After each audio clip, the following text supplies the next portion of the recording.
Уважаемый председатель, дорогие друзья, я Холиков Игматло представляю Ассоциацию таджиков в Казахстане.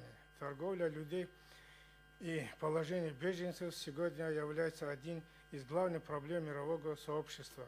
Основной причиной жертвами торговли людьми является война и нестабильность. Несмотря на то, что я живу за пределами своей родины, я всегда внимательно слежу за событием, которые проходят в Таджикистане.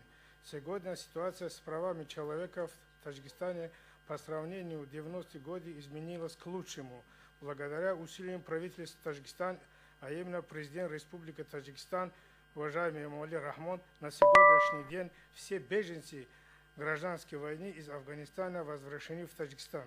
Следует отметить, что в результате войны в Таджикистане, которая была навязана террористическая организация партии Исламского возрождения, более миллиона человек стали беженцами. Сегодня главные виновники этой террористической организации партия Исламское возрождение, которые маскируют себе под другими названиями типа Паймон и другие мелкие группировками, обсуждают вместе с нами ситуацию с правами человека на столь высокий совещательном уровне.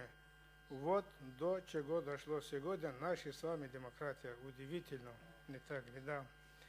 Таджикистан развивается гуманно-демократическим путем. Свобода слов имеется, СМИ, демократия. Что касается вопросов беженцев, хочу сказать, что я сам лично свидетель той тяжелый период своей родины, 90-е годы. Люди боялись от той зверской поступки выходить из дома. Thank you. Сейчас.